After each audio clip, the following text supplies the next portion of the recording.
President Trump does not make these decisions in a vacuum. This decision to launch this operation was based on a cumulative effect of various direct threats that Iran posed to the United States of America, and the president's feeling based on fact that Iran does pose an imminent and direct threat to the United States of America. It's Ken Harbaugh with the Midas Touch Network. The Trump administration is lying. I know that is probably the least surprising sentence in the history of American politics, but we are now talking about a bold-faced campaign of misinformation and outright lies that is plunging an entire region of the world into war. Americans are dying, as are innocent civilians across the Middle East. And the administration's claim that it had to do this because of imminent threats is false. I've spoken with Democrats in Congress who have seen the intel. We're going to hear directly from Senator Duckworth in a second, but here's Senator Mark Warner moments after leaving a classified briefing by the Trump administration. His anger at their conflicting rationales is apparent. Let's also be clear. I said before, I've said now, there was no imminent threat to the United States of America by the Iranians. There was a threat to Israel. If we equate a threat to Israel as the equivalent of an imminent threat to the United States, then we are in uncharted territory. We have seen the goals for this operation change now, I believe, 4 or 5 times. The most consequential decision a president can make is whether and when to send Americans to war. Sometimes presidents have to make tough calls, but this regime can't even decide what is and what is not a war. Listen to Republican Senator Markwayne Mullin telling reporters America isn't at war after saying America is at war. You'll concede this is war. You'll concede this is war. We haven't declared war. They declared war on us, but we haven't. War. Secretary Hicks said we haven't declared. Just now, you said this is war. They've called it war. They've called it war. What I was saying. Okay, well, that was a misspoke. What I was saying that they've declared war on us, but war is ugly. It always has been ugly. By the way, that Republican senator was just nominated by President Trump to replace Kristi Noem as Secretary of Homeland Security, the same guy who threatened to fight the head of the Teamsters during a Senate hearing. Well, stand your butt up then. You stand your butt up. Oh, hold on. Oh, stop it. Is that your solution? Every No, sit down. Sit down. Look at you. You know, you're a United States Senator. Sit down. Active. Oh, okay. Sit down, please.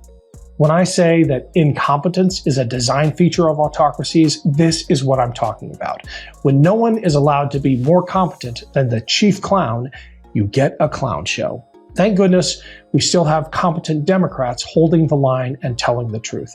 You saw Mark Warner earlier. In that same classified briefing was Senator Tammy Duckworth, someone who knows better than just about anyone the cost of war. She, like Senator Warner and others, is adamant. The Trump administration is lying. Senator, thanks so much for making time. The administration has offered a dizzying list of competing rationales for the war in Iran, from regime change to taking out their nuclear capability, which we were assured was obliterated a few months ago, to apparently their election interference. The latest was an imminent threat from Iran, which seems to be the rationale that's intended to satisfy the constitutional requirement that they come to you, that they come to the Congress, unless they're responding to an imminent threat. Have you seen any indication that that is actually true?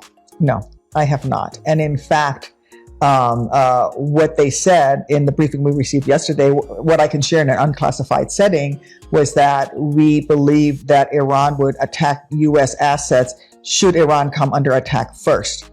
So we attacked them first.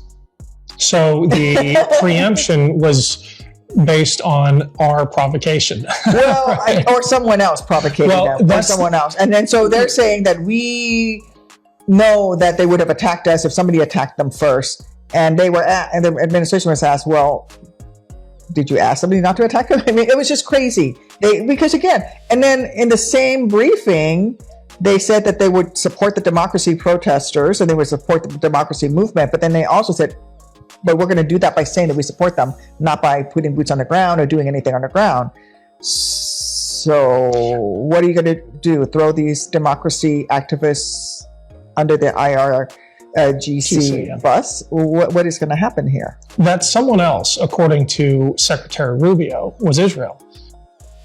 There absolutely was an imminent threat, and the imminent threat was that we knew that if Iran was attacked, and we believed they would be attacked, that they would immediately come after us. And we were not going to sit there and absorb a blow before we responded, because the Department of War assessed that if we did that, if we waited for them to hit us first after they were attacked, and by someone else, Israel attacked them, they hit us first, and we waited for them to hit us, we would suffer more casualties and more deaths. We went proactively in a defensive way to prevent them from inflicting higher damage. We had to attack Iran because Israel was going to attack Iran, which would provoke an Iranian response against U.S. assets. What do you make of that rationale? It's about as circular as it gets. Yeah, apparently Netanyahu's running U.S. foreign policy now. Is that who's in charge of the United States military?